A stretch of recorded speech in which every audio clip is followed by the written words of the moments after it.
Marami na tayong naririnig na kwento tungkol sa sakit o pasakit ng nasirang pagmamahal, nasirang relasyon at nasirang ilusyon. Pero, paano nga ba ito tinatanggap ng iba sa atin? Yung iba nakakabangon, pero meron ding mga nalugmok ng tuluyan at nawala sa sariling katinuan. Ating tunghayan ang kwento ng isang babaeng itago natin sa pangalang Julia dito lamang sa inyong paboritong programa, ang Dear Mama Mia.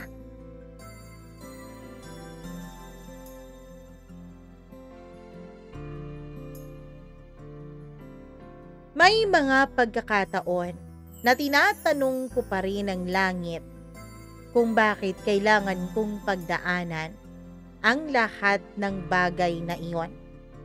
Kung bakit kailangan kong masira, mawasak at mayurakan ng dahil lang sa maling pagmamahal. Dear Mama Mia, hindi ko alam kung saan ako nagsimulang masira. Hindi ko alam kung kailan eksaktong nabiyak ang utak ko. Kung kailan ako nawala ng preno o kung kailan ako huling naging ako. Basta ang alam ko lamang, siya ang dahilan. Si Liam. Oo, siya. Ang lalaking minahal ko ng higit pa sa sarili ko. Ang lalaking sinamba ko. Hindi lang ng katawan, kundi ng buong kaluluwa ko. Siya ang dahilan kung bakit ako nakangiti noon. At siya rin ang dahilan kung bakit ako ngayon ay ngumingisi na lang kahit walang saysay. Ngayon, narito ako sa isang kwarto ng ospital. Hindi lang dahil may sakit ako sa katawan, kundi dahil sinasabi nilang may sakit ako sa ulo. Julia, kailangan mong uminom ng gamot. Lagi nila akong kinakausap na para bang isang bata. Para bang hindi ko alam ang tama sa mali. Pero hindi nila alam. Mas malinaw pa ang utak ko ngayon kesa sa dati. Pero paano nga ba nagsimula ang lahat? Gusto mo bang malaman, Mama Mia? Sige, ikukwento ko sa'yo.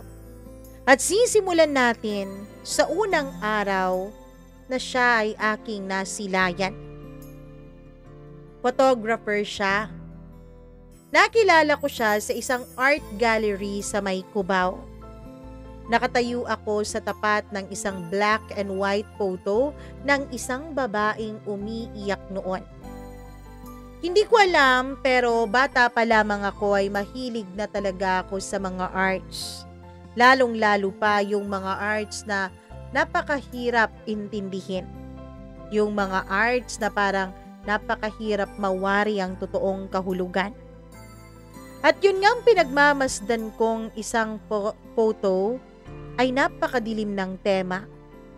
Pero may kung anong ganda sa lungkot ng letratong iyon na hinding-hindi mawawala sa akin. Gusto mo ba yan? Boses ng isang estrangherong lalaki sa gilid ko. Paglingon ko ay nandun siya. Payat, matangkad, may malalim na mga mata na para bang sumilip sa loob mo. Suot niya ay isang simpleng t-shirt lamang at faded jeans. Pero may kung anong tindig na hinding-hindi ko malilimutan. Isang tindig na tila ba umaakit sa akin. Isang tindig na tila ba hinihila ako na parang isang magnet. Maganda, parang totoo, sagot ko. Ngumiti siya. Ako ang may kuha niyan. At doon na nga nagsimula ang lahat. Sa kanyang pagngiti ay nginitian ko rin siya. Nagtitigan kaming dalawa hanggang sa nag-usap. Sinabi niya sa akin ang inspirasyon kung bakit niya ginawa ang art na yon. Sinabi ko rin sa kanya lahat ng mga gusto ko sa art, hanggang sa nag-umpisa na siya ng magkwento tungkol sa kung paano siya nagsimula sa photography. At dahil nga noon, ay parang hindi na siya mawala-wala sa aking utak. Sa mga sumunod na araw, ay palagi ko na siyang iniisip. Oo, bago kami maghiwalay sa art gallery nung araw na yon, nung una kaming nagkita, ay nagpalitan muna kami ng cellphone numbers. At matapos nga ang 2 araw na pag-iisip ko sa kanya, ay nagsimula nang dumating ang mga text niya, ang mga tawag niya, at ang mga gabing hindi na ako natutulog sa kakaisip sa kanya. Minsan, Mama Mia, ay inuumaga na rin kami sa pag-uusap dalawa. Minsan, inuumaga na rin kami sa pagkukwentuhan. Palagi niya akong napapatawa, napakagaan niyang kausap. Siya rin naman, ang alam ko ay nag-e-enjoy din siya na kausap ako. Dahil kung hindi, malamang sa malamang, hindi na niya ako tinatawagan, 'di ba? So safe naman siguro na mag-assume ako na nag-e-enjoy siya na ako ang kaniyang kausap. Si Liam, si Liam, si Liam. Pagising ko sa umaga, siya ang aking naiisip. Sa bawat ginagawa ko sa buong araw, siya lagi ang laman ng isipan ko. Bawat pagkakataon na tumutunog ang cellphone ko, lagi akong nagwi-wish na siya na galing sa kanyang mensaheng dumating. Kapag galing sa kanya ay napapasipol pa talaga ako sa sobrang saya. Pero kapag naman hindi galing sa kanya ay napapasimangot ako. Hindi ko nang gustong replyan yung ibang nagte-text sa akin. Pati nga mga kaibigan ko hindi ko na halos kinakausap dahil si Liam na lang ang gusto kong kausapin. Sa kanya umikot ang buong mundo ko. Siya ang naging hangin ko. Siya ang naging dahilan ng bawat galaw ko. Kapag nagme-message na siya sa akin, kumakabog ang puso ko sa lakas na hindi ko mawari. Hindi ko pa naramdaman ang ganito dati. Hindi naman siya ang unang lalaking nagpakita sa akin ng interes. Hindi rin siya ang unang lalaking nagka-interes ako. Pero siya ang kauna-unahang lalaking ganito katindi ang nararamdaman ko. Kapag hindi siya nagre-reply, parang may binubunot sa dibdib ko. Kapag hindi siya sumasagot at ako ang naunang tumatawag, ay para akong nasasaktan. Para akong hinihiwalayan. At isang gabi, habang nasa apartment ko siya, habang pinapanood namin ang ulan mula sa bintana, ay hinawakan niya ako sa aking mukha at sinabing, "Alam mo ba na ang ganda-ganda mo? Ang hirap mong hindi mahalin, Julia." Pagkatapos noon ay tinawid niya ang maliit na espasyo sa pagitan ng aming mga mukha. Hinalikan niya ako, banayad, na para bang mga paru-paro na dumadampi sa bulaklak. Magaan lamang nung una. At kapag inilalayo niya ang mga labi niya sa akin ay hinahabol ko pa ito. Parang bitin na bitin ako sa kanyang ginawa, kaya ako na ang kusang humawak ng kanyang leeg at kinabig ko siya papunta sa akin at saka mariin na hinalikan. Hindi naman siya tumutol. Bagkus ay nag-umpisa pa yon ng mas maiinit na eksena sa pagitan naming dalawa. Naghalikan kami hanggang sa tumayo siya at binuhat niya ako. Dinala niya ako sa ibabaw ng aking kama. Pagkatapos ay dahan-dahan niyang hinalikan ang buong katawan ko, Mama Mia. Mula ulo hanggang talampakan. Lahat yon hinalikan niya. Pinatalikod pa niya ako para masali niya sa kaniyang paghalik ang buong balat ko sa likuran. hubot-hubad na kaming pareho. Puro hingal na lang, puro ungol na lang ang namamagitan sa amin. Gustong-gusto ko ang bawat banayad niyang paghaplos. Gustong-gusto ko ang bawat halik at bulong niya sa akin. Nagpapatindig man ito ng balahibo ko, pero kakaibang kilig naman ang dulot noon. Para bang ayaw ko nang matapos ang mga sandaling yun, Mama Mia. Para bang ayaw ko nang tapusin ang init na namamagitan sa aming dalawa. Hanggang sa tuluyan na nga niyang pinag-isa ang aming mga katawan. Nung naging isa kaming dalawa, isang pangako ang binitawan ko sa sarili ko. Kailanman ay hinding-hindi ko iiwanan si Liam. Kailanman ay hinding-hindi ko siya ibibigay sa iba.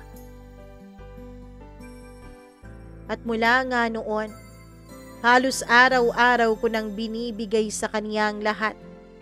Halos araw-araw ko nang pinaparamdam sa kanya ang bigat ng aking damdamin. Isang damdamin na para lamang sa kanya at wala nang ibang makakaangkin pa. Mula nung sinabi ni Liam ang mga salitang yon, na ang hirap mong hindi mahalin, ay para bang nabuo ako. Oo, nabuo ang pagkatao ko.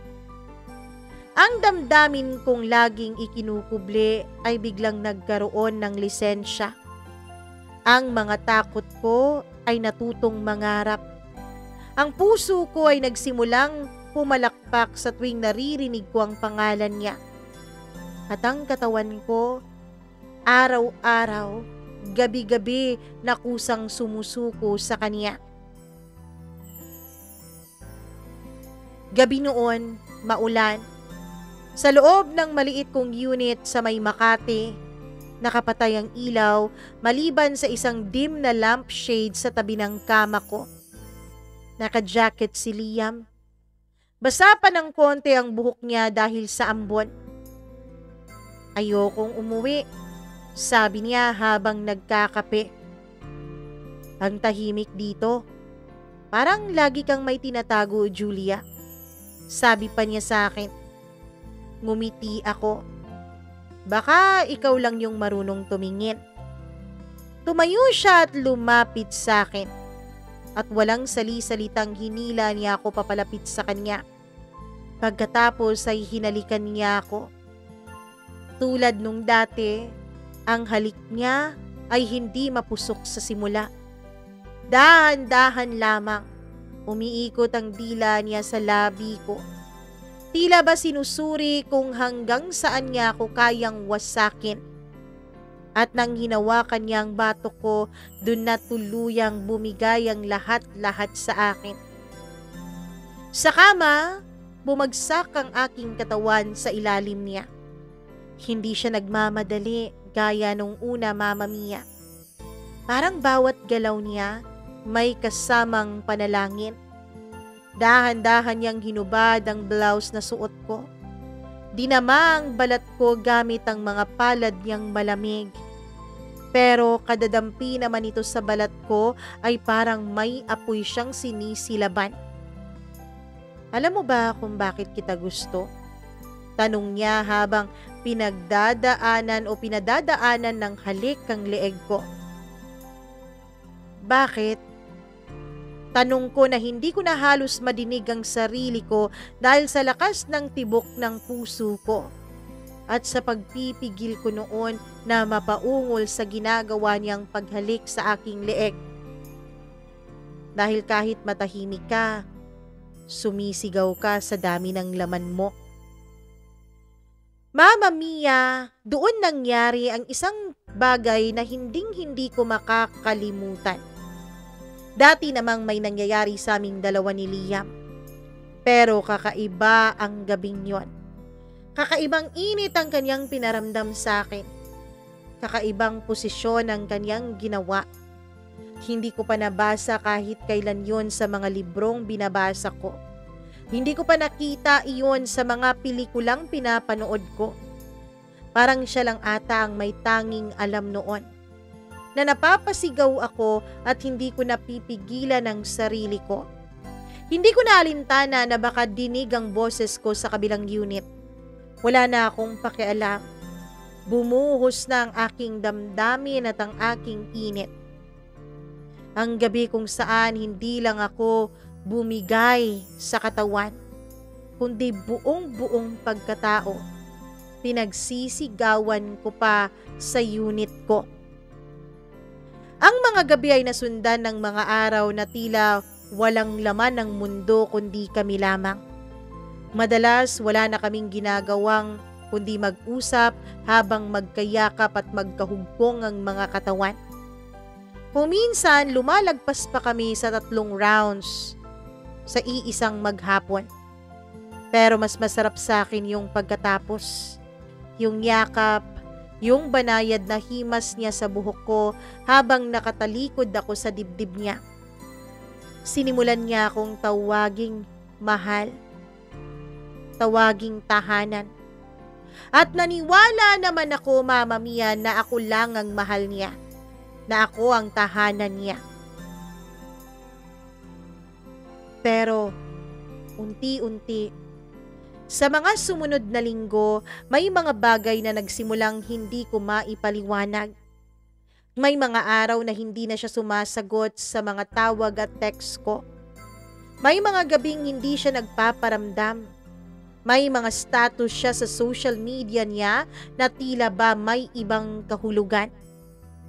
May comment ang isang babae sa litrato niya. Sana all sinasamahan kahit gabi na. At ang sagot niya, always for you, with a heart emoji. Nung babasa ko yun ay parang binaril ang puso ko. Hindi ako makatulog ng gabing yun. Nakatulala lang ako sa kisame, nakanganga, hindi umiiyak. Hindi sumisigaw pero unti-unti ay may kung anong nalalaglag sa loob ko. Hindi ang luha ko, kundi ang katinuan ko, Mama Mia. Kinaumagahan, hindi ako pumasok sa trabaho. Tumayo ako, naligo, nagbihis. Tinext ko si Liam. Kita tayo ngayon, dito sa unit ko. Ngunit walang reply. Dumaan ng 1 hanggang sa naging 2 oras. Ano kaya ang ginagawa niya? Pumunta ako sa tinitirhan niya. Wala akong paalam sa kanya na pupunta ako doon. Wala akong pake kung anong sasabihin ng mundo. Wala akong pake kung huhusgahan ninyo ako na nauunang lumapit sa lalaki. Kumatok ako, Mama Mia. Walang sumagot. Pinilit kong pinihitin yung doorknob. At nung napihit ko nga ay napagtanto kong hindi pala iyon nakalock. At dun ko siya nakita. Si Liam. Nakaupo sa kanyang sofa. May babae sa kanyang kandungan. Nakapikit. Nakasubsub siya sa leeg ng babaeng yon. Habang nakatawa siya. Sinisip-sip din niya ang leeg na yon. Natila ba siya isang vampira? Si Liam naman, ilang sandali pa ay humawak sa buhok ng babaeng ito. Pinipisil-pisil pa ito sa batok habang patuloy sa kanyang ginagawa. Parang eksena namin kapag nasa kondo kami, kapag nasa unit ko. Doon tumigil ang mundo ko sa aking nasaksihan. Hindi ako sumigaw, hindi ako umiyak. Bagkus ay pumasok ako sa loob. Tumayo ako sa harap nila. Hi, sabi ko nang walang emosyon, walang galit. Ako pala yung babaeng pinapaniwala niyang mahal niya. Nagulat silang dalawa nung nagsalita ako. Biglang napatayo yung babae mula sa kandungan ni Liam. Tinakpan niya yung dibdib niyang nakabuyang-yang na dahil nasa sahig na ang kanyang pang-itaas na suot at pang-itaas na panloob. Umalis kaagad siya. Si Liam naman, nagpilit na ngumiti. Julia, hindi mo naiintindihan. Oo nga, hindi ko nga naiintindihan. Tulungan mo naman akong intindihin kung paano ka humahalik sa iba habang ako ay nagpapakabaliw sa'yo. Pagkatapos noon ay tinalikuran ko siya. Umuwi ako ng tahimik at hindi ako nag-iskandalo, Mama Mia.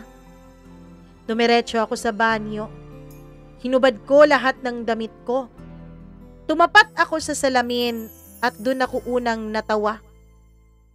Walang dahilan. Walang nakakatawa pero tumawa ako. Mahaba, malalim, paulit-ulit na tawa. At doon na nga nagsimula ang kabaliwan ko, Mama Mia. Mula nung gabing yun, alam kong may nabasag sa akin. Alam ko.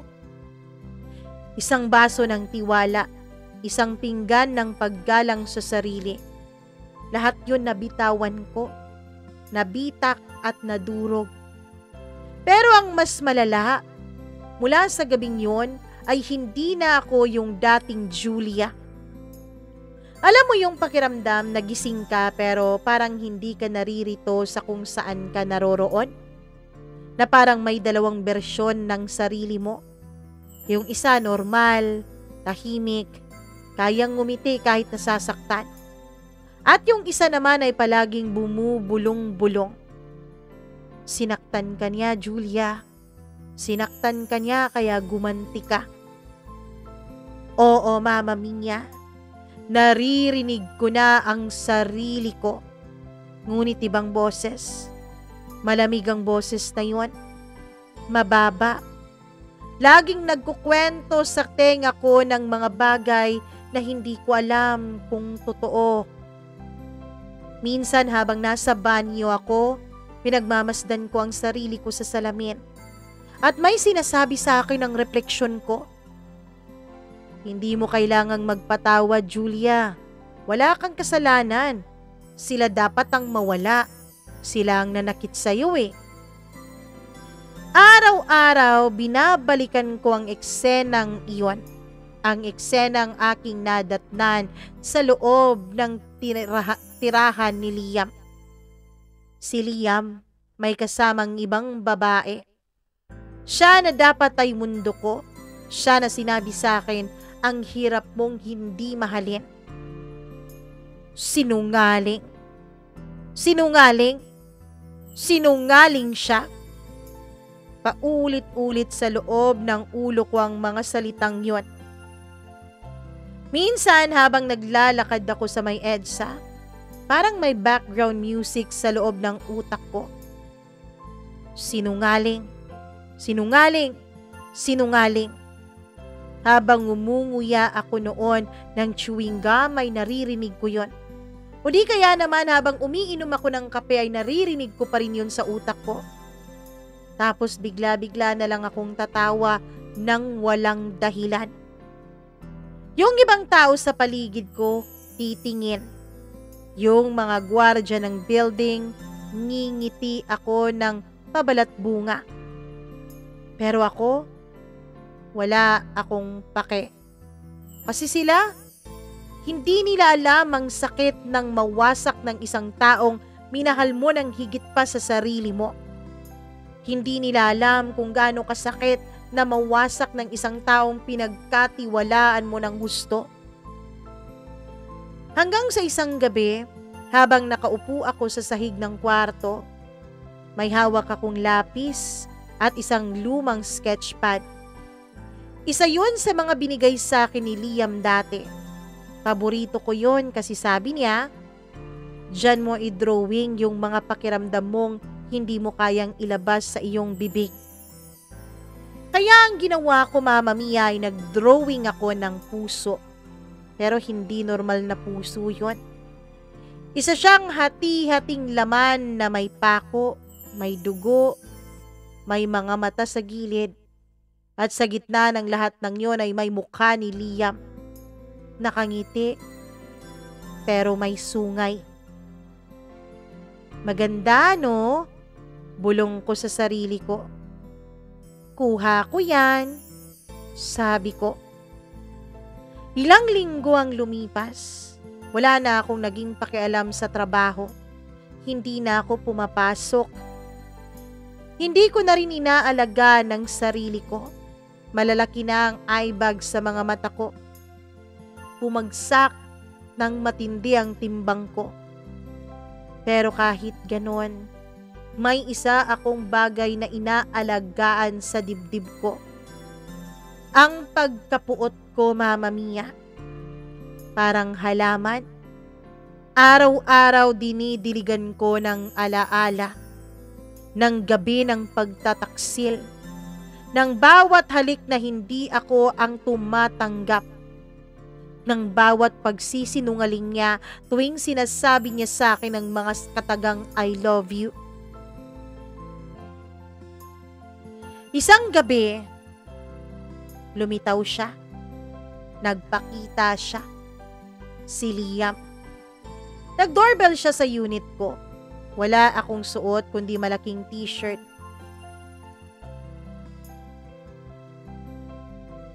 Wala halos ilaw noon sa kwarto ko. At napakagulo ng buhok ko. May hawak akong wine glass pero wala naman yung laman. Binuksan ko ang pintuan at nandoon nga siya. Nakatayo at halatang gulat na gulat siya sa itsura ko. Julia, anong nangyari sa'yo? Ngumisi ako, yung ngising walang kaluluwa. Wala, inaalala lang kita.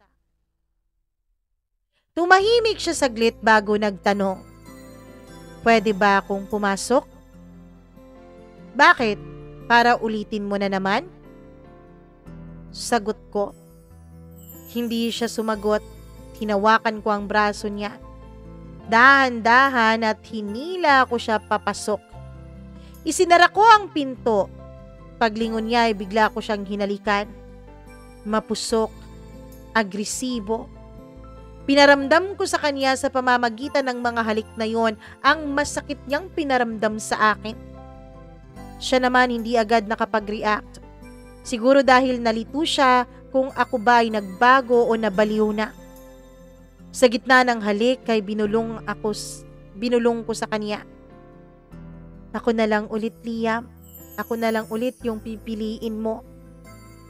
Pero ang sagot niya ay ang isang bagay na tuluyang gumiba sa natitirang hibla ng pagkatao ko. Julia. Julia, patawad pero may mahal na akong iba. Tumigil ang mundo ko. Napatras ako, Mama Mia. Tumayo siya at akmang aalis na. Hindi ko siya pinigilan. Hindi ako nagsalita. Pero nung nakalabas na siya ng pintuan ko ay humagulgol ako sa sahig. At sa pagkakataong yun, naramdaman kong wala na ngang natitirang matinong parte ng utak ko, Mama Mia. Hindi ko na alam kung ilang araw na akong hindi naliligo. Hindi ko na rin alam kung anong petsa na noon. Ang tanging alam ko lang, mahal na mahal ko pa rin siya. Kahit sinira at winasak na niya ang pagkatao ko. At kung ganito pala magmahal, baka mas masarap na lang ang mabaliw. Baka mas masarap na lang ang mawala sa mundong ito. Nagsimula ito sa isang boses. Mahinang bulong habang tulog ako. Sa una, akala ko panaginip lamang ang lahat. Pero paulit-ulit kong naririnig. Hindi ka na niya mahal. Ginamit ka lang niya. Ginamit ka lang niya. Ginamit ka lang niya. Pagmulat ko, wala namang tao. Pero ramdam ko ang presensya. Parang may malamig na hangin sa likod ng batok ko. Parang may mga matang nakamasid kahit ako lang ang mag-isa sa loob ng unit na yon. Tumayo ako, humawak sa pader. Hinanap ang cellphone ko pero wala. Binato ko yung lampshade, kaya nabasag ang bumbilya nito. Pero wala akong pakialam at wala ring pakialam ang katahimikan kung ito man ay basagin ko. Kinabukasan, dinala ako ng mga paa ko sa kung saan nagtatrabaho si Liam. Hindi siya ang nakakita sa akin. Nakatayo lang ako sa kabilang kanto, nakasombrero, nakamalaking shades, bit-bit ang lumang kamerang naiwan niya sa unit ko. Pinikturan ko siya. 1, 2, 3. Sa bawat kuha, pakiramdam ko kinukulong ko siya. Na kahit hindi na niya ako gusto, nasa lente ko siya at wala siyang magagawa. Na pagmamay-ari ko pa rin ang imahe niya. Pag-uwi ko ay pinadevelop ko ang mga litratong yon. Puno ang mga dingding ng kwarto ko ng mga larawan ni Liam. Litrato niya habang naglalakad, litrato niya habang nagtitext, litrato niya habang nakasakay ng Grab. Isang pader ng Liam. Isang shrine ng lalaking sumira sa akin. Yun ang ginawa ko. Minsan, habang nakatitig ako sa litrato niya ay bigla siyang nagsalita. Oo, yung litrato niya. Nagsalita. Sige lang, Julia, pagmusdan mo lang ako. Kasi yan na lang ang natitira sa'yo. Tumawa ako. Tumawa ako ng pagkalakas-lakas. Ano ang kala mo sa akin? Hindi ko kayang mabuhay nang wala ka? Tanong ko sa kanya at saka ulit ako tumawa. Pero ilang saglit pa ay umiyak na naman ako. Bakit mo ako iniwanan ha? Bakit? Hinampas ko ang dingding. Pumutok ang isang frame. Tumulo ang dugo sa palad ko pero hindi ko pinunasan. Nilasahan ko pa nga eh. Lasang totoo. Sabi ko sa sarili ko habang tumatawa na parang baliw. Kasi siguro nga, sa araw na yun, baliw na nga siguro ako. Kinabukasan, pinuntahan ko si Liam sa kanyang tinitirhan. Dinala ko ang suot kong pink dress. Yung suot ko nung una kaming nag-sex. Nung unang may nangyari sa amin. Tumayo ako sa labas, umuulan. Naka-pink dress lang ako, walang payong, basang-basa ang buhok, basang-basa ang buong katawan. Pero hindi ko nararamdaman yung lamig. Nakasilip ako sa bintana ng unit niya. May mga kurtina pero may liwanag sa loob at may mga anino. 2 tao, magkayakap. Isa doon, babae. Mas bata, mas makinis. Mas bagong Julia. Napakapit ako sa bintana niya. Bakit siya? Bakit hindi na lang ako? Ako yung nauna eh. Ako yung nagtiis. Sa galit, kinalmot ko ang mukha ko para mawala yung tingin niya sa akin na parang ako lang ang patapon. Pag-uwi ko ay kumuha ako ng marker. Sinulat ko sa buong katawan ko ang pangalan niya. Liam sa braso, Liam sa hita, Liam sa leeg, Liam sa dibdib. Ngayon kahit saan mo ko tingnan, pangalan mo lang ang makikita mo. Isang gabi, Mama Mia, ginising ako ng isang tunog ng cellphone. Pero wala namang tumatawag. Walang mensahe. Tumayo ako. Nakapantulog ako noon. Umupo ako sa sahig at humawak sa lumang kutsilyo sa ilalim ng kama. Hindi para saktan ang sarili ko, kundi para ipagtanggol ang sarili ko laban sa mga alaala niya. Bakit ganito? Bakit hindi ko siya malimot? Bakit siya pa rin ang laman ng bawat pader, bawat paglitaw ng mga alaala? Bawat pintig ng puso ko, bakit siya pa rin? At sa gitna ng dilim ay bigla akong nakarinig ng boses. Boses niya. Hindi text, hindi tawag, kundi sa likod ko mismo. Hindi ka na Julia. Isa ka na lang multo ng sarili mo. Paglingon ko ay wala naman doon si Liam.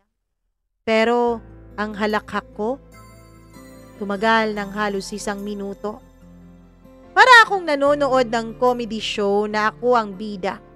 Ako na baliw, ako na iniwan, ako na hindi kayang kalimutan ng lalaking sumira at nagwasak sa akin.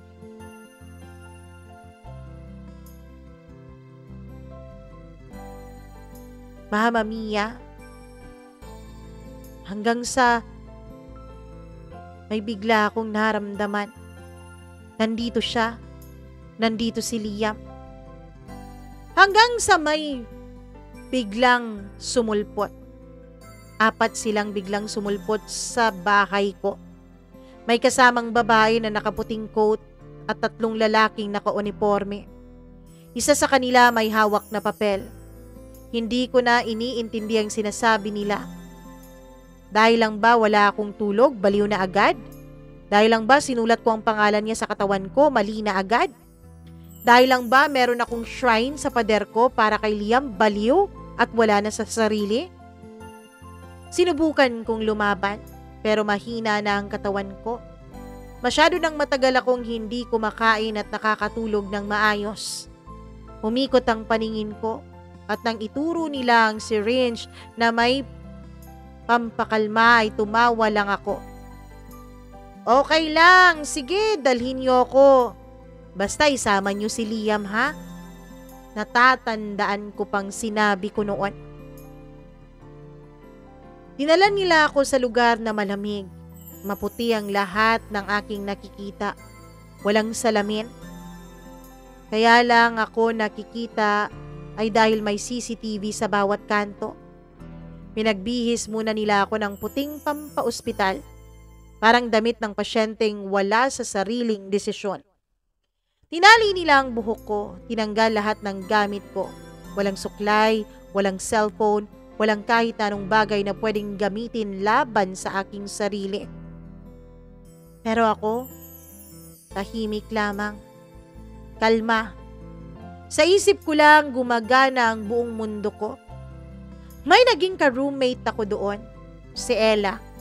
Maliit siya, payat, may bangag ang panga at malalalim ang kaniyang mga mata. Anong kaso mo? Tanong niya sa akin. Ngumiti ako bago sumagot. Pag-ibig. Yan ang pinakadelikado. Yung iba kasi nalilito lang sa pangalan, pero yung ikaw, naligaw ka ng buong sarili mo. Tumatawa kaming dalawa ng walang dahilan. Araw-araw binibigyan nila kami ng gamot. Pero tuwing hindi nakatingin yung nurse ay tinatago ko yung akin sa ilalim ng dila ko. At kapag tumalikod siya ay dinudura ko sa papel. Kailangan malinaw pa rin ang isip ko. Kailangan ko pa rin siyang marinig dahil dun lang ako mabubuhay, Mama Mia. At gabi-gabi bumabalik siya. Hindi ko alam kung totoo o guni-guni. Pero bawat pagsara ng ilaw sa pasilidad, dun siya sumusulpot. Nakaupo sa sulok ng kwarto at nakatitig lamang sa akin. Mahal mo pa rin ako, 'di ba? Bulong niya. Oo, Liam, sagot ko. Hanggang ngayon, kahit winasak mo ko. Isang gabi habang gising pa ako ay sinilip ako ng isang nurse. Miss Julia, kanina ka pa nagsasalita mag-isa. Ngumiti ako. Hindi ako mag-isa, nandito si Liam. Napakunot ang noo niya, tumingin sa walang taong sulok. Nilapitan ako at sinabing, wala pong Liam, Ma'am Julia. Matagal na siyang wala. Tumahimik ako pero sa isip ko, alam kong hindi sila naniniwala. Pero alam kong totoong nandito siya. Habang nagpapanggap akong umiinom ng gamot noon ay palihim akong gumuguhit gamit ang mga pelas ng ballpen na tinago ko sa loob ng kama. Gumuguhit ako ng mukha ni Liam sa likod ng pader ng kama ko. Isang malaking mukha na nakatingin sa akin kahit dilat ako o tulog. Araw-araw nilalagyan ko ng bagong detalye. Ang pilik mata, ang dimples, ang linyang tumatawid sa pagitan ng kilay niya kapag seryoso siya. Sa loob ng hospital ay parang gumawa ako ng altar doon sa pader na yon. Minsan naririnig ko ang mga staff sa labas ng kwarto. Baka dapat exclude na si Julia. Delusional na eh. Malala na yung attachment niya. Hindi na to basta heartbreak lang. Psychosis na ata to. Pero ako ngumiti lang. Kasi may inaantay ako. Yung araw na babalik si Liam. Dahil napanaginipan ko siya, Mama Mia. Ang sabi niya sa akin, babalikan niya ako.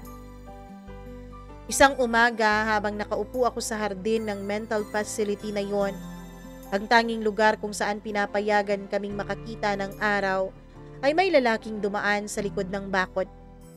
Tumigil ako sa pagguhit ng mga linya sa lupa. Nang tingnan ko ang mukha niya ay para akong binuhusan ng yelo. Si Liam. Kamukha niya, kilos niya, tindig niya. At ang ngiti, Diyos ko yung ngiting yon. Yun ang dahilan kung bakit ako nabubuhay. At kung bakit ako namatay ng paulit-ulit sa loob ng sarili kong ulo. Nilapitan ko ang nurse. Sino siya? Tinuro ko ang lalaking nakaupo sa bench sa tapat ng facility sa kabilang kalye. Siya? Si Leandro yan. Naghahatid ng mga art supply sa ospital. Minsan bumibisita din siya sa lola niya. Bakit, kilala mo siya? Hindi ako sumagot. Kilala ko siya, kahit hindi niya ako kilala. Siya si Liam. Kung hindi man sa pangalan, si Liam siya sa lahat ng paraan. Siya si Liam sa kaluluwa ng taong sinira ako. At ngayon narito siya ulit. Kinagabihan hindi ako makatulog. Nakahiga ako sa kama. Ang mga mata ko'y nakatitig lamang sa kisame. Pero sa loob ng isipan ko ay naroon siya. Si Liam o Leandro ba yun? Nakaupo sa tabi ko at hawak ang kamay ko. Binubulong ang pangalan ko. Julia, pasensya ka na ha kung winasak kita. Pero heto na ako, bubuuin na kita ulit. Kinabukasan ay nagplano ako. Nagkunwari akong cooperative. Sumunod ako sa mga therapy. Uminom ako ng gamot. Sa wakas na hindi ko dinura. Bakit? Kasi kailangan kong makalabas. Kailangan kong muling makapiling si Liam. 3 linggo matapos ang unang pagkakita ko sa kanya, nagkaroon kami ng family visitation day. Inilalabas ang mga pasyente sa isang mas maluwag na area ng pasilidad. Doon pwede kaming tumanggap ng bisita o basta lang magbabad sa araw. Pero ako, hindi ako naghintay ng bisita. Ako ang dumiretso sa gate at habang abala ang isang guard sa pagtanggap ng pagkain, sa may likod ay tumakbo ako. Wala akong suot kundi hospital dress at rubber shoes. Walang dalang damit, walang gamit, walang cellphone. Pero dala ko ang pangalan niya sa isip ko. At tulad ng hinula ko, nakita ko siya, si Leandro. Nasa bakery sa tapat ng ospital at bumibili ng tinapay. Tinitigan ko siya, pinagmasdan. Ang buhok, ang panga, ang katawan, ang lahat ng bagay na naging dahilan pagkawasak ko. Lumapit ako. Napalingon siya at nagulat. Umurong ng bahagya. Miss, kilala mo ba ako? Humiti ako. Malumanay na parang normal pero sa likod ng ngiti ko ay may pag-iyak ng aking kaluluwa. Hindi mo ba ako naaalala? Nagpakilala siya. Leandro ang pangalan niya. Ngumiti ako pero sa loob-loob ko sinasabi kong hindi siya si Leandro, kundi siya si Liam. Nagkataon lang na siguro nagpalit siya ng pangalan, pero hindi niya ako maluloko. Ako ang nagmahal sa kanya, ako yung sinira niya, at ngayon alam kong ako yung binabalikan niya. Sa mga sumunod na araw ay sinundan ko siya. Hindi niya alam kung saan ako galing. Hindi niya alam kung sino talaga ako pero araw-araw ko siyang sinusundan. Minsan nasa isang convenience store ako bago siya dumating. Minsan nasa pila sa coffee shop. Nag-uusap kami. Minsan tinatawanan niya ang mga biro ko. Minsan nag-aalangan pero never siyang bastos. May asawa ka ba? Tanong ko minsan. Wala pa, sagot niya. Sa isip ko, yes. May pag-asa pa ako. Isang gabi habang nakaupo ako sa may overpass kung saan lagi siyang dumadaan ay may dumating na kotse. Pagtingin ko siya, nakatingin sa labas ng bintana at sa mata ko, nakangiti siya para lamang sa akin. Tumayo ako.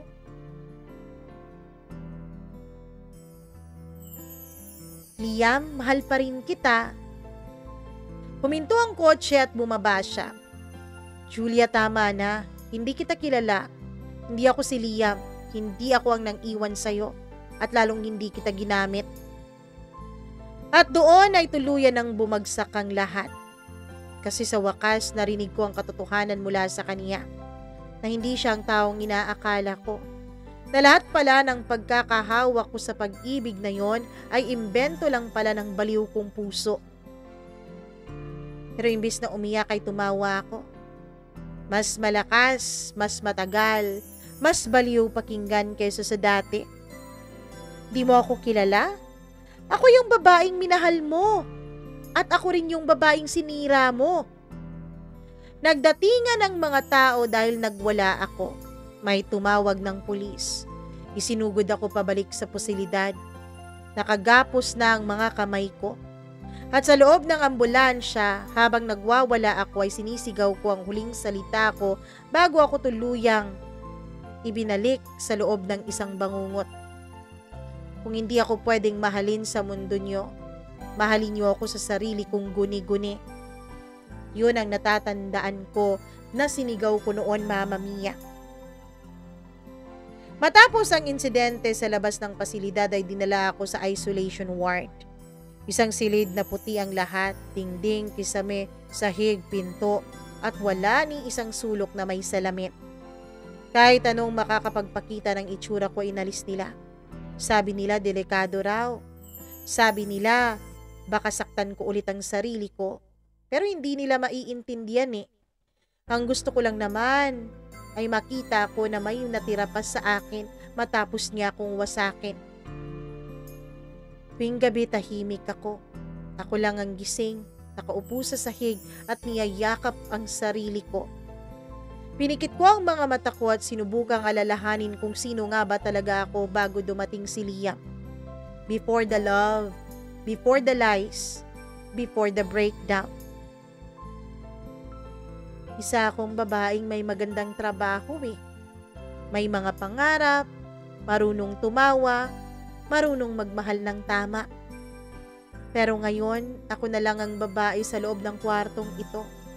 Humahalik sa pader na malamig dahil akala niya nandun ang lalaking minamahal niya. Hinihintay kung kailan muling bubulong ang boses ni Liam sa tenga ko. Isang madaling araw, nagising ako dahil sa isang tunog. Tumayo ako. Lumapit sa sulok ng kwarto. At doon sa isang bahagi ng dingding na tila mas makintab kaysa sa iba, may sumalubong na refleksyon. Hindi malinaw, parang usok. Pero alam kong ako yun. At sa likod ng refleksyon na yun ay may isa pang muka. Si Liam. Nakatingin sa akin at nakangiti. Tignan mo yung sarili mo. Sabi niya. Hindi na ikaw si Julia. Isa ka ng ako. Umiyak ako, tumitig sa sarili ko. Sa buhok kong magulo, ang mga mata ko na halos wala ng puti. May guhit sa leeg ko, hindi ko maalala kung saan galing. At ang mga labi ko tuyo na. Pero may bahid ng pulang tinta. Isinulat ko kasi gabi-gabi ang pangalan niya, gamit ang lipstick na ninakaw ko sa isang nurse. Ako na to. Ganto pala ang itsura ng babaeng sobrang nagmahal at sobrang nasaktan. Hanggang sa may isa akong kausap sa loob ng ward. Hindi siya tao. Isang maliit na piraso ng tela na kinulayan ko ng mata, bibig, gamit ang lipstick na nanakaw ko. Ang pangalan niya, inimbento ko lang, Lia. Pero siya lang ang hindi nangiiwan sa akin. Ano sa tingin mo, Lia? Tama bang mahalin ang taong hindi ka kilala? Kung wala ka ng ibang makapitan, bakit naman hindi?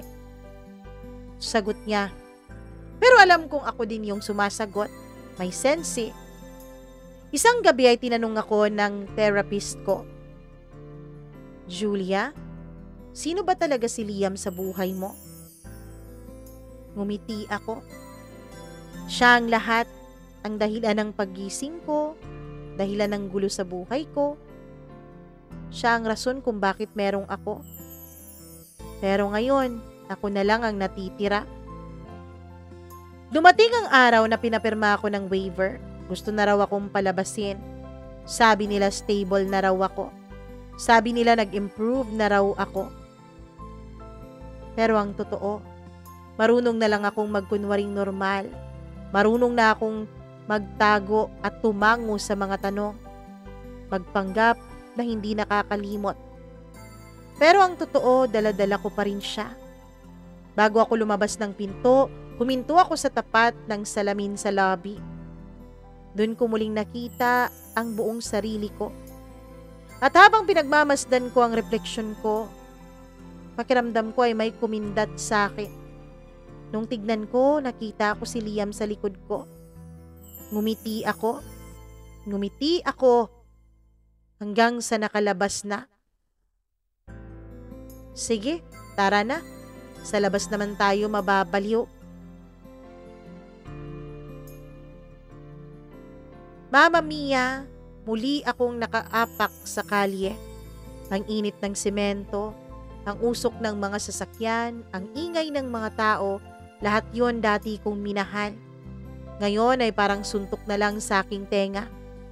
Parang binunot sa akin sa tahimik na libingan at binalik sa mundong hindi ko nakilala. Wala na kasi akong pamilya, Mama Mia. Nakalimutan ko palang banggitin. Ulila na po ako. Nag-iisa lang din akong anak kaya wala akong mga kapatid. Wala akong trabaho. Wala na akong matitirhan. Kasi hindi ko na nabayaran yung unit na inuupahan ko eh. Kaya pala ako nadala dun sa pasilidad na yon kasi yung may-ari pala ng unit na yon ang nagsumbong at nagpatawag ng mga taga-pasilidad. At ang nagbabayad doon ay ang kaibigan ko. Pero okay lang, buhay pa ako eh. At alam kong buhay pa rin sa loob ko si Liam. Nagpunta ako sa isang dorm sa Pasay na tinulungang hanapin ng isang social worker. Maliit yun. Mabaho, luma, pero may kama, may tubig at higit sa lahat, may salamin. Bumalik ako sa sarili ko, literal. Tuwing gabi nakaharap ako sa salamin, kinakausap ang sarili ko, nakikipagtitigan ako sa taong nasa refleksyon ng salamin. Pero kahit na ganon, hindi ko pa rin nakakalimutan si Liam. Binubulong ko pa rin sa hangin kung kumusta na siya. Habang ako ay naglalabay ng lipstick sa maputla kong mga labi.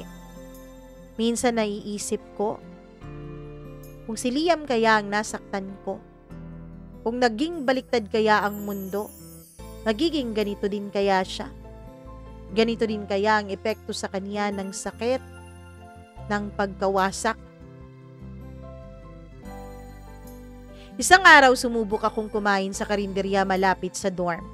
Habang kumakain ng lugaw ay may umupong lalaki sa tapat ko. Kamukha niya. Hindi 100% pero sapat na para bumilis ang tibok ng puso ko. Ngumiti siya. Miss, okay ka lang ba? Hindi ako sumagot, hindi ako kumurap. Tiningnan ko lang siya. At sa utak ko biglang bumalik ang lahat. Ang kama naming dalawa, ang halik, ang gabing sinabi niyang ang hirap mong hindi mahalin. Tumayo ako at naiwan ng lugaw. Naiwan ko rin ang sukli ko. Tumakbo ako pa uwi, huminga ng malalim. Sa loob ng dorm, hinubad ko ang damit ko. Tiningnan ko ang sarili ko sa salamin at dun ko muling sinulat ang pangalan niya sa balat ko gamit ang eyeliner ng isa kong kasamahan dun sa dorm na ninakaw ko. Liam sa dibdib, Liam sa balikat, Liam sa hita, Liam sa tiyan. Sige lang mundo, ipapaalala mo sa akin araw-araw kung sino talaga ako.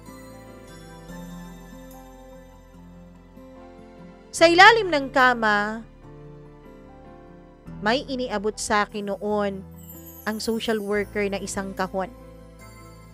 Sabi niya nilagay niya raw sa ilalim ng kama ko.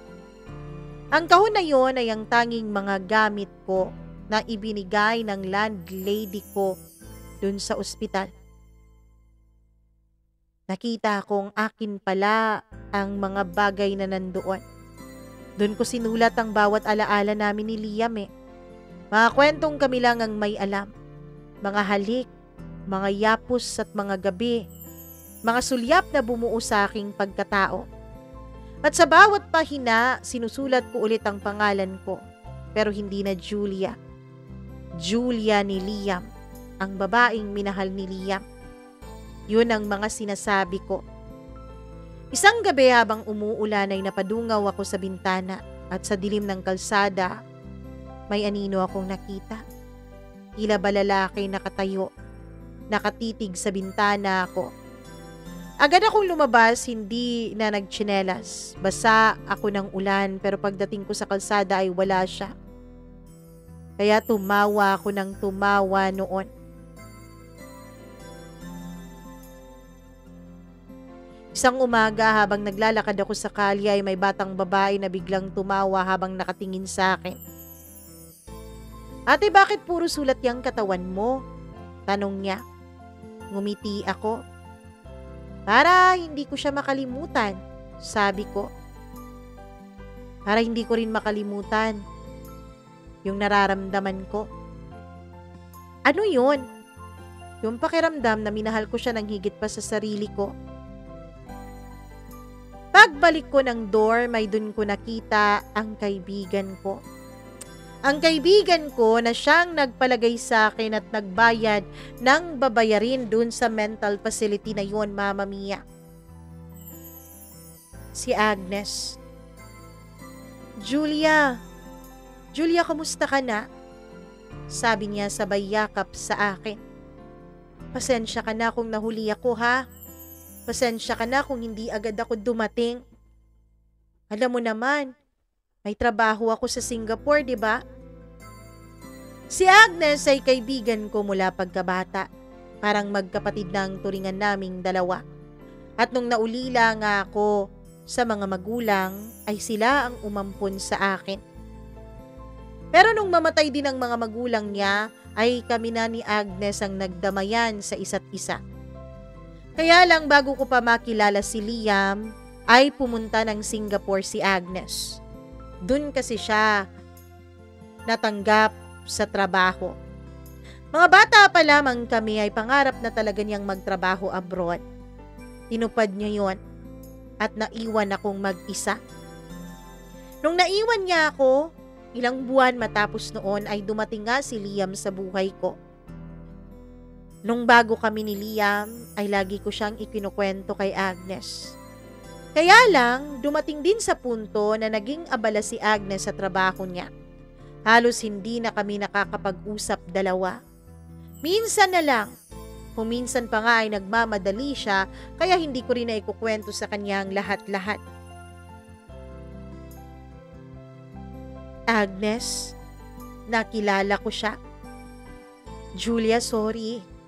Sorry talaga, ha? Hindi ko naman alam na magkakaganito ka nung iniwan kita eh. Hindi ko rin alam na magkakaganito ka. Dahil iniwanan ka nung lalaking walang hiya na yun. Shh, wag mong sabihing walang hiya siya, Agnes. Mahal ko siya at mahal niya ako. Sabi ko. Nakita kong umiyak ang kaibigan ko at niyakap ako ulit ng mahigpit. Sa unang pagkakataon, Mama Mia, nakaramdam ako na parang akong may karamay. Doon ako unang napaiyak. Doon ako unang naglabas ng hinanakit ko. Dati kasi hindi ako umiiyak eh. Kapag nasasaktan ako, tumatawa ako na para bang nababaliw na. Pagkatapos ng yakap na yon ay nag-usap kami. Kinabukasan ay nagulat ako dahil meron na namang pumunta doon sa tinutuluyan ko.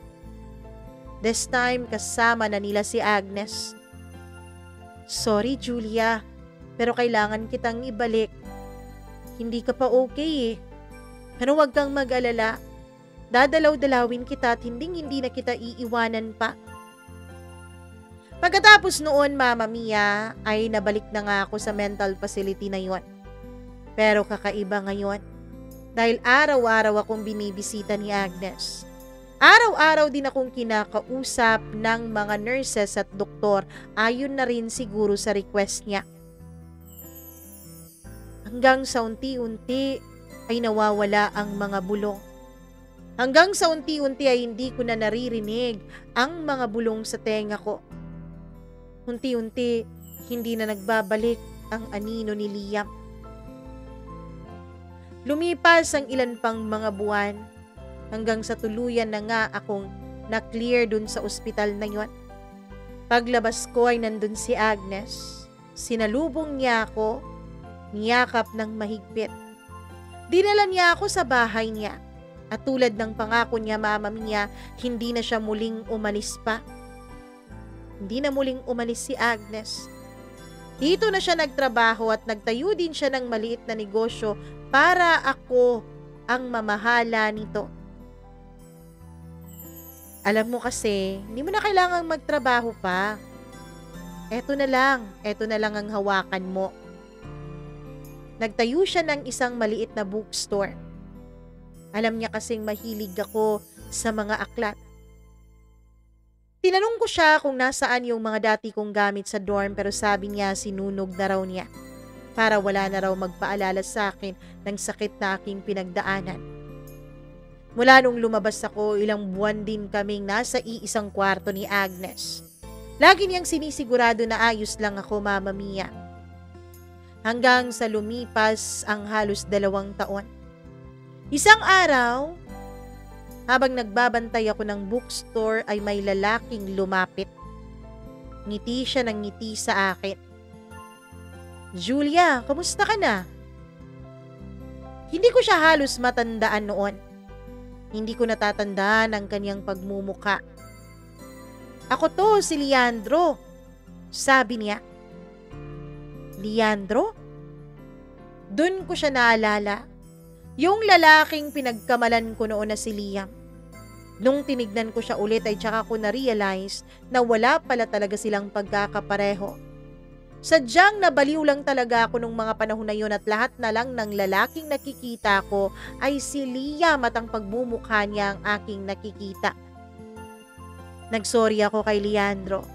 At mula noon ay lagi na siyang dun bumibili ng mga art materials na dinideliver niya sa mental facility. Naging magkaibigan kaming dalawa, Mama Mia. Nung nakaraang taon lang nung nagpahayag siya ng kaniyang damdamin sa akin. Ang sabi niya, hindi raw niya gugustuhin na ako ay husgahan. Dahil tulad ko raw, dumaan din ang kaniyang lola, pati na rin ang sarili niyang kapatid sa pagkasira ng ulo dahil sa mga traumatic na experience na kanilang naranasan. Hanggang ngayon, Mama Mia, ay nililigawan pa rin ako ni Leandro. Hindi ko pa siya sinasagot dahil hindi ko alam kung kakayanin ko ba kung sakali mang masaktan ulit ako. Hindi ko alam kung matatanggap ko ba sa sarili ko kung sakaling iwan niya ulit ako at pagtaksilan. Laging sinasabi sa akin ni Leandro na iba raw siya.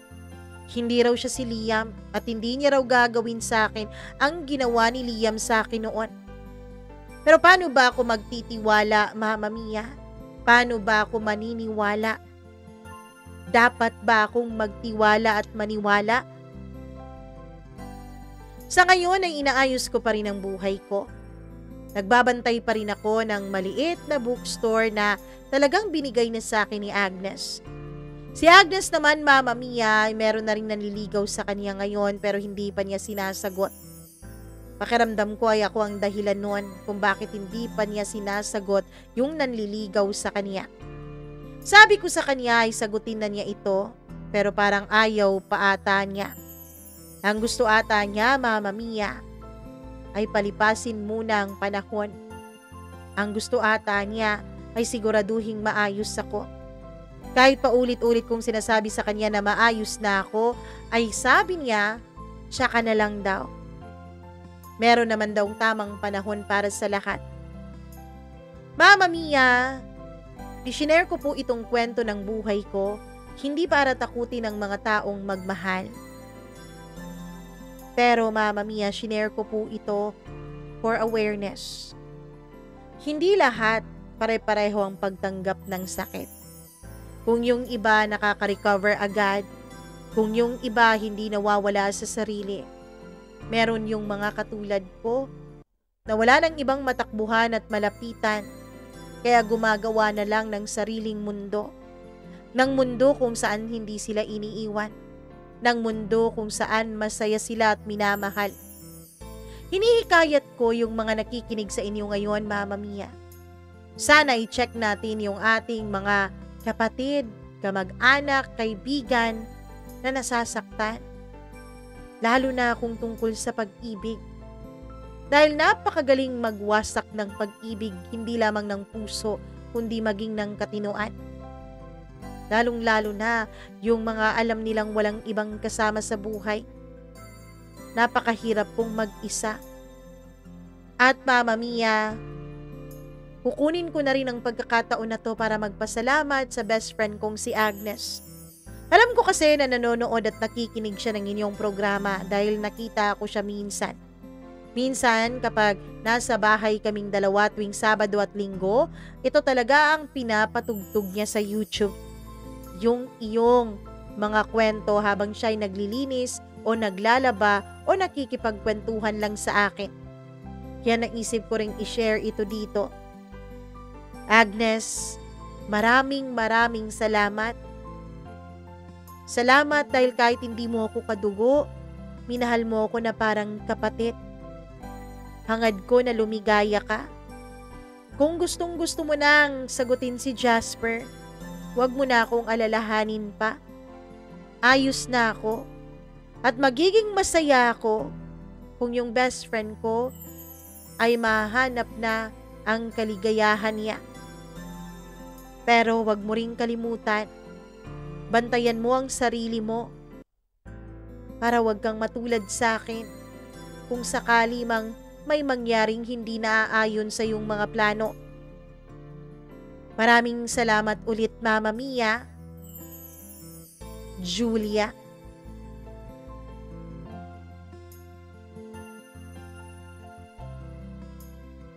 Ay, meron talagang mga taong nababaliw lalo na pagdating sa pag-ibig. At nagiging ganito tayo, lalo na kung minamahal natin ang isang tao ng sobra pa sa pagmamahal natin sa sarili natin. Tandaan natin ang kasabihan, tao yan, kaya wag mong gawing mundo.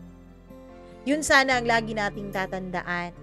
Dapat bago tayo magmahal, bago tayo pumasok sa isang relasyon, dapat tayo ay buo.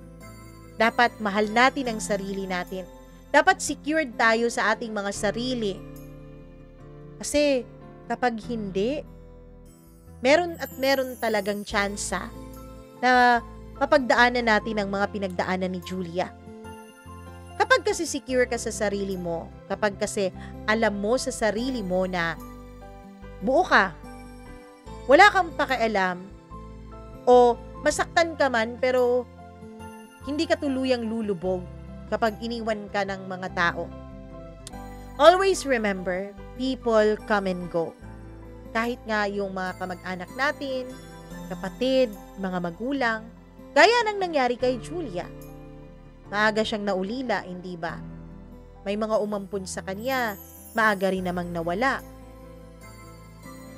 Kung hindi natin tanggap yan, na may mga tao talagang nawawala, hindi lang dahil sa pag-early out nila sa mundong ito, charot, or hindi lang dahil sa ginamit ko na yung ni Sherwinables.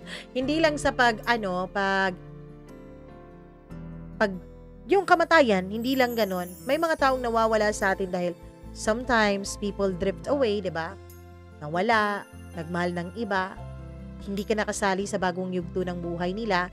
Dapat yun, lahat ng yun, handa nating tanggapin.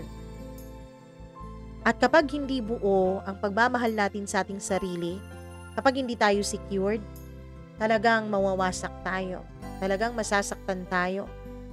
At talagang halos mabaliw-baliw tayo. Sa lahat ng mga pinagdadaanan ngayon, always remember, hindi po kayo nag-iisa. Always reach out for people dahil meron at merong nagmamahal sa inyo. Gaya nitong ating sender na si Julia. Akala niya wala nang nagmamahal sa kanya, namatay yung mga magulang niya, yung mga umampun sa kanya, pati na rin yung lalaking pinagkatiwalaan niya at akala niya forever na niya ay nawala. Pero meron pa pala, may Agnes pa pala na nagmamahal sa kanya. At tayo din, gaya ng sabi ni Agnes, gaya ng sabi ni Julia, wag nating kalimutan na i-check yung mga mahal natin sa buhay dahil baka may mga pinagdadaanan na sila. Baka kinakailangan na nila tayo bago pa man mahuli ang lahat. At sa mga manloloko dyan, nako, eto na naman tayo. Nako, bakit ba kayo dumadami? Charot lang. Huwag kayo manloko ng tao dahil hindi nyo alam kung gaano kawasak at kabasag ang taong maiiwan nyo dahil kayo ay nagloko. Kung ayaw nyo na, be upfront. Sabihin nyo. Kung hindi nyo talaga mahal, huwag kayo magsasabi-sabi na mahal nyo para lang makuha nyo yung katawan. Magbayad na lang kayo eh. 'Di ba? Makipag-usap kayo ng maayos, ganun. Sabihin nyo yung maayos, hindi yung sinasabi nyong mahal nyo, pero sinasaktan nyo. Sinasabi nyong mahal nyo para makascore kayo, diba? Ako naman, tandaan nyo na ang ginagawa natin sa buhay na ito ay para pong salamin. Bumabalik at bumabalik sa atin. Parang boomerang, ganon. Maraming salamat sa inyong lahat at maraming salamat Julia sa pag-share mo ng napakasensitibo naman talagang kwento ng iyong buhay. Nako, kung kayo nagustuhan nyo ang kwentong ito ni Julia, please, like and share this video. At kung hindi pa kayo subscriber, please subscribe to this channel at tulungan nyo po ako na abutin ang ating pangarap na bituin. Charot. Ang pangarap natin na 100,000 subscribers by the end of this year. Sana tulungan nyo po ako maabot yan. At sa mga willing pong magpa-member sa atin, pwede po kayong magpa-member. Lang kayo, click ng join button dyan sa baba o sa tabi ng ating pangalan. Maraming salamat sa inyong lahat. Hello muna ako sa ating mga members. Freaky, Mila, Raduban, kay Giovanni Bailong, kay Easy Gale, kay Gimaras Girl, kay G. Antorio, kay Angeline Cuaso. Maraming salamat sa inyong lahat. At syempre sa ating mga subscribers na hindi nang iiwan at lagi tayong minamahal, lagi pa rin nakikinig at nanonood. I love you all so much. Kaya atin nang simula ng pagbabasa ng inyong mga pangalan. Hi, ako kay Lynn Javier. Maraming salamat. Hi din kay Nicole Cabaron, kay Reynaldo De Vera, Lucky Ace Brands, Rachel Villapani, Desiree Reyes from Saudi. Hello rin kay Marlene Malacura. Maraming salamat. Christina Season, Mary Grace. Hi din kay Sally, kay Frix Magno, kay Amira Saya, maraming salamat. Hello ulit kay Gail Easy, ang ating grabe naman talaga, solid fan, solid member, solid pa na subscriber. Maraming salamat. Hi din ako kay Marvy Montesilio, kay Marisa Tagaw. Hello sa'yo. Hello from Hong Kong. Hi din kay Elizabeth Lagunday, Ann Crisostomo, maraming salamat. Hello din kay Julieta Estralobio, kay Margie Flores, kay Shumi, kay Negrita Colaija, kay Jeboy Palaboy, kay Jeliza Monteser, maraming salamat sa inyong lahat. Ako pong muli, ang inyong nag-iisang Mama Mia. Kung may kwento po kayo ng inyong buhay na nais nyong i-share, paki-email lamang po mamamiacdo0317@gmail.com. Paalam sa inyong lahat, mag-ingat po kayo, and I love you all so much. Bye-bye!